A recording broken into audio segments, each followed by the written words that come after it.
Mic मिल जाना चाहिए। क्या कहना आप?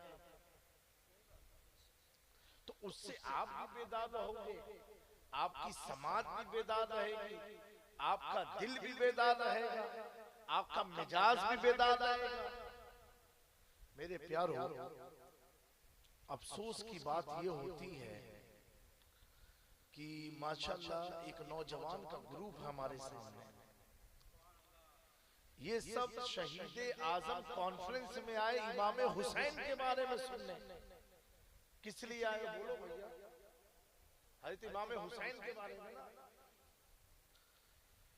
लेकिन अफसोस है, जिस हुसैन ने अजमते इस्लाम के लिए, अजमते दीन के लिए, अजमते कुरान के लिए, अजमते हदीस के लिए अपनी जान दे दी, लेकिन बातिन से सौदा नहीं किया।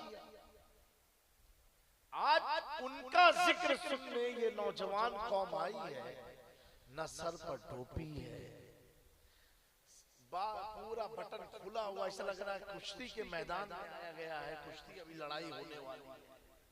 नहीं, हंसने की बात नहीं, ये अफसोस की बात है, ये किसी पर तल्ख नहीं है।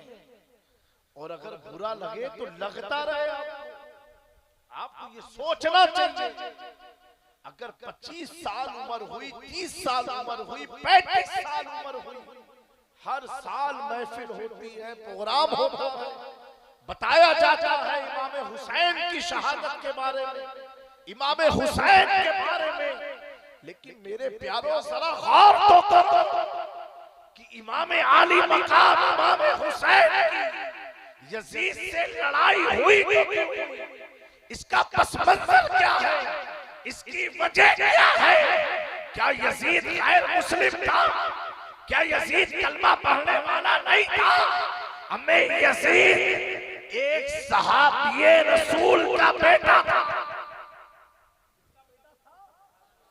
एक सहाबिये रसूल का बेटा था। सहाबिये रसूल का बेटा यजीद था।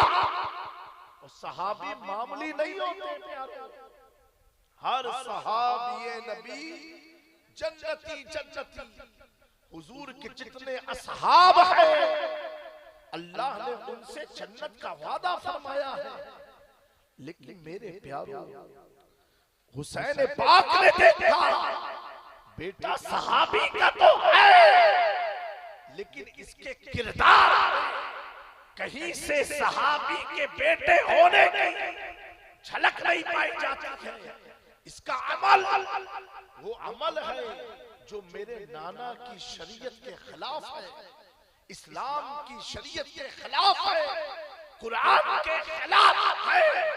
प्यारो, नतीजा क्या निकला कि इमाम आली मकाम ने उस यजीद से जंग किया, और जंग करने के बाद आप शहीद भी हुए। लेकिन प्यारो, ये जंग थी किस चीज की? जंग इस चीज की थी, यजीद को झूठ पसंद था, हुसैन को झूठ नहीं पसंद था। यजीद को रिया पसंद था, हुसैन को रिया नहीं पसंद था। यजीद को ज़िना पसंद था, हुसैन इससे बड़ी बात थे। यजीद को शराब पसंद था, हुसैन इससे महफूज थे। यजीद को नाच गाना खुराफात ये सारी वाहियात पसंद थी, हुसैन इसके खिलाफ थे। तो पता क्या चला? ऐ प्यारो, ऐ लोगों, जुलूसे हुसैन निकालने वालों, लंगरे रसूल करने वालों, आज भी करबला से ये पैगाम दिया जा रहा है, अगर तुम शराब हो, हुसैन हुसैन करते रहो, कोई फायदा मिलने वाला नहीं। अगर तुम जानी हो, हुसैन हुसैन करते रहो, कोई फायदा मिलने वाला नहीं है। अगर तुम झूठे हो, हुसैन हुसैन करते रहो, कोई फायदा मिलने वाला नहीं है। क्योंकि हुसैन की लड़ाई सिर्फ एक यजीदी से नहीं थी, हुसैन की लड़ाई हर उस शख्स से थी जो झूठा हो, मकरो फरेब का पैकर हो, जो सानी हो, जो गुस्ताख हो, जो कुरान के खिलाफ काम करता हो, सुन्नत के खिलाफ काम करता हो। हर उस आदमी से हुसैन का जंग ऐलान। मेरे दोस्तों,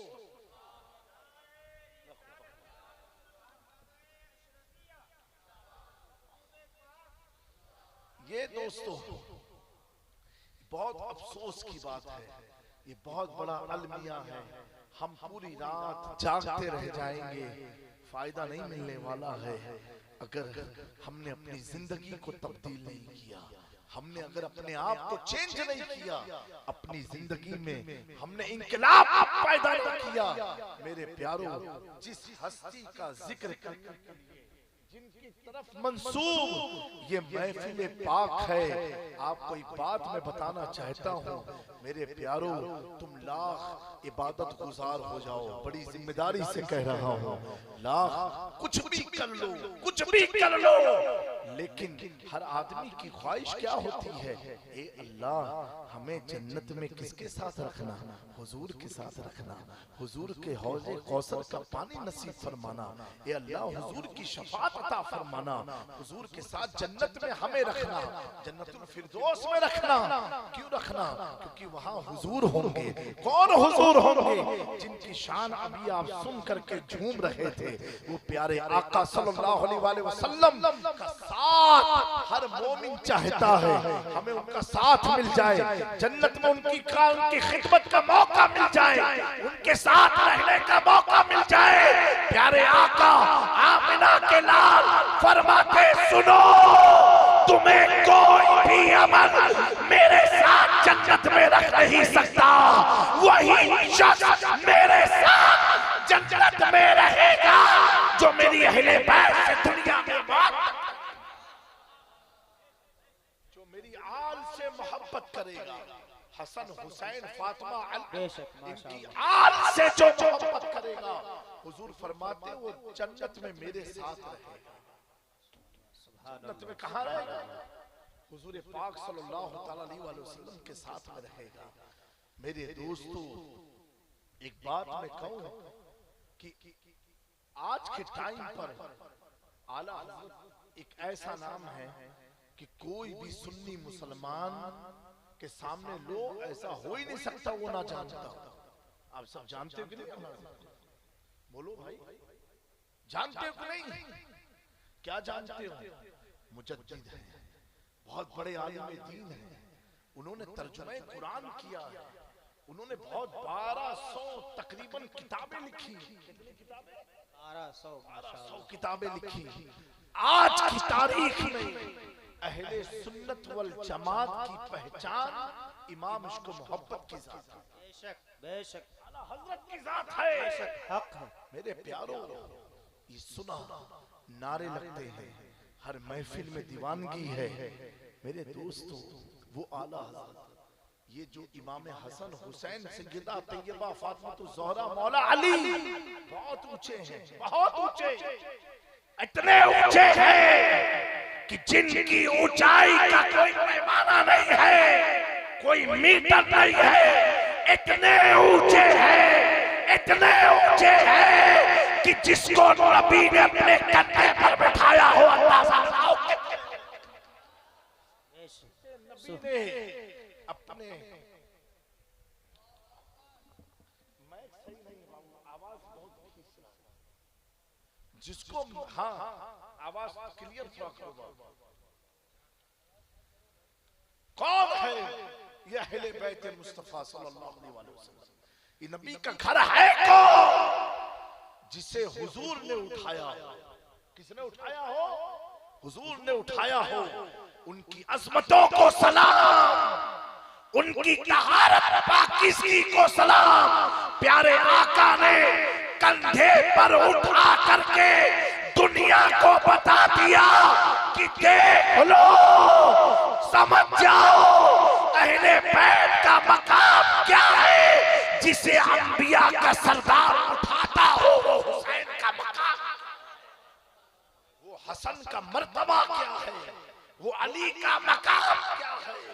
अल्लाह अकबर। लोग हुजूर की जूतियां जिसे मिल जाए वो कहता है जो सर पे रखने को मिल जाए, नाले सर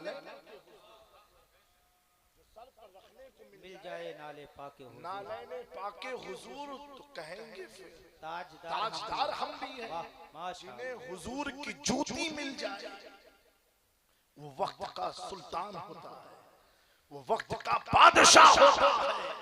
ये हुजूर के कदम से जूती लगी हो, वो जूती का इतना आला मकाम कि अगर मूसा अलैहिस्सलाम कोहे तूर पर जाए वही के लिए, और जहां खुदा की तजल्ली का नुज़ूल होता हो तो अल्लाह फरमाता मूसा अपनी जूती उतार के आना, लेकिन यही मुस्तफा अगर मेराज में लामत आ जाए तो रब कहता है मुस्तफा अपनी जूती पहन। नारे तकबीर, नारे रिसालत, फैजाने करबला, मकामे मुस्तफा, माशाअल्लाह। अपनी जूती पहन के आना, पहन के आना। मूसा को मना किया और हबीब को अल्लाह कह रहा है ला मका आओ, लेकिन अपनी नालैन के साथ आओ, अपनी जूती के साथ आओ। तभी तो बरेली के कलंदर ने कहा तेरे कदमों में जो है गैर की ठोकर पे न डाल, चिड़किया खाए कहां छोड़ के सत्ता। नारे तकबीर, मोहब्बतों के साथ जवाब दे। नारे रिसालत, मसलके आला हजरत, मसलके आला हजरत, नारे तकबीर। माशाअल्लाह माशाअल्लाह। मेरे प्यारो, ये हुजूर की जूती मुबारक है। अब आप अंदाजा लगाओ, जब कदम से लगी हुई चीज का ये मकाम है, तो जिसे मुस्तफा जाने रहमत ने अपने मुकद्दस शान मुबारक पर अपने कंधे पर बैठाया हो, तो उन हस्तियों का मकाम का आलम क्या होगा? अल्लाह अकबर। ये दुनिया समझ नहीं सकती है, लेकिन जिसको ऊपर अल्लाह का इनाम हुआ, अल्लाह का फजल हुआ, अल्लाह की रहमतें खास का नुज़ूल हुआ, वही आदमी समझ सकता है। प्यारे आका सल्लल्लाहु अलैहि वसल्लम ने फरमाया कि सुनो, हर आदमी मेरी अहले बैत से मोहब्बत नहीं करेगा, वही आदमी करेगा। और निशानी बयान फरमाई, तीन खसलत के लोग, तीन टाइप के लोग मेरी आल से मोहब्बत नहीं करेंगे। हुजूर फरमाते कि वो जो वलदुज़्ज़िना होगा, जो अपने हकीकी बाप के नुत्फे से नहीं होगा, किसी और के नुत्फे से होगा, जिना के जरिए जो पैदा हुआ, वो बच्चा कभी मेरी अहले बैत की ताज़ीम नहीं करेगा। दूसरा प्यारे आका ने फरमाया एक मुनाफिक होगा जो मेरी आल से मोहब्बत नहीं करेगा। और तीसरा फरमाया एक हैज़ी होगा, यानी वो पीरियड्स के टाइम जब औरतों पर नमाज माफ हो जाती है, उस वक्त अगर शौहर अपनी बीवी से जिमा करता है, फिजिकल रिलेशनशिप करता है, उससे जब अगर बच्चा पैदा होता है, तो हुजूर फरमाते मेरी आल का गुस्ताख होगा, मेरी आल से वो भी मोहब्बत नहीं करेगा। इसीलिए अल्लाह के प्यारे नबी सल्लल्लाहु अलैहि वसल्लम के प्यारे दीवानों, यहाँ से एक मिजाज मिलता है कि हालते हैज में जिस वक्त औरत नापाकी की हालत में हो, तो शौहर अगर उससे जिमा करता है, उससे ताल्लुकात बनाता है, ये ताल्लुक करना ये हराम है, हराम है। ऐसी चीजों से बचना चाहिए। और अगर ऐसे मौके पर तुमने उसके साथ फिजिकल रिलेशन किया और उस नुत्फे से अगर बच्चा जन्म होता है, बच्चा जन्म गया, ठहर गया, तो हुजूर फरमाते हो ऐसा बच्चा मेरी आल का गुस्ताख पैदा होगा। ये तीन टाइप के लोग मेरे दोस्तों, मैं ये अर्ज कर रहा था, ये हुसैन का मकाम है जो रात को 2:30 बजे समझाया नहीं जाता है। ये समझाने के लिए बावजूद आपको होना पड़ेगा, अपने सरों पर टोपी लगानी पड़ेगी, अपने गर्दन में से चैन, हाथ से चुल्ले निकालने पड़ेंगे। और ये मुस्कुरा के गुटखा पान खा करके सुनने वाली चीज नहीं है। इनकी मोहब्बत का जिक्र जहां होता है, जहां इनका जिक्र होता है, अल्लाह जिब्रील अमी को ऐसी महफिल में भेजता है, फरिश्ते शामियाना लगाते हैं अपने परों का। मेरे मेरे प्यारों में इतना अर्ज करूंगा, ये हुसैन की बात है, हसन की बात है, अली मुर्तजा सैयदा फातिमा ज़हरा की शान है। फिर अल्लाह हमें मौका दे, हमारी समाज को वो तासीर दे, ताकत दे कि अल्लाह फिर हमारे नसीबे में ऐसी महफिल को लिख दे ताकि पाकीज़गी में बैठ करके पाकों का जिक्र सुनने का मौका मिले। बेशक मेरे प्यारो, ये हुसैन की बात है। मैं आला हज़रत के बारे में जिक्र कर रहा था, पूरी दुनिया जानती है। किसी से पूछो क्यों जानते हो, कोई कहेगा बहुत बड़े आलिम हैं, कोई कहेगा वक्त के मुजद्दिद हैं, कोई कहेगा वक्त के मुफ्ती थे, कोई कहेगा किसी तर्जुमे कुरान लिखा है, कोई कहेगा फतावे रज़विया लिखा है। लेकिन मेरे प्यारो, आओ ना आला हज़रत से पूछ लेते हैं, ए इमाम अहमद रजा, आप तो पठान हैं, आप तो खान साहब हैं, फिर आपको इतना ऊंचा मकाम कैसे मिला, इतनी लोगों से में मोहब्बत कैसे आम हुई? आला हज़रत कहेंगे सुनो सुनो, इसमें मेरा भी कोई कमाल नहीं है। सुनो, उसी हसन हुसैन की नस्ल की 19वीं पीढ़ी, 11वीं पीढ़ी, कितनी 11वीं जनरेशन, यानी इमाम हसन हुसैन के बेटे के बेटे के बेटे के बेटे के बेटे के बेटे 11 नंबर पर कौन बेटे हैं? शहंशाह बगदाद, गौसे आजम, किंदीले नूरानी, शहबाज़े लामकानी, हजरत गौसे आजम शेख मुहिउद्दीन अब्दुल कादिर जिलानी। कौन है गौस पाक? बड़े पीर, आप सब जानते हो। आला हजरत जब इमाम हसन हुसैन की तकरीबन 11वीं पीढ़ी के बेटे गौस पाक की तरफ जब तवज्जे करते हैं, मुतवज्जे होते हैं, तो क्या देखते हैं कि गौसे आजम का घर है, उस घर के एक दर है, उस दर पर एक कुत्ता है। तो आला हज़रत कहते हैं सुनो आशिकों, गौर से सुनो, अहले बैत की अज़मत को समझो। आला हज़रत कहते हैं तुझसे दर से सग से है मुझको निस्बत। ऐ गौसे आजम, आपका घर जो है, उस घर पर एक चौखट है, उस चौखट पर एक कुत्ता है, जो कुत्ता गौस पाक ने पाला नहीं था। एक कुत्ता है जो लावारिस कुत्ता है, महल्ले में घूमने वाला कुत्ता है, लेकिन गौस पाक की चौखट पर बैठा करता था। आला हज़रत कहते हैं ए मेरे गौसे आज़म, अल्लाहु अकबर, आपका घर का जो चौखट है, उस चौखट पर जो कुत्ता है ना, उस कुत्ते से अहमद रजा को निस्बत है। कहां से निस्बत है? गौस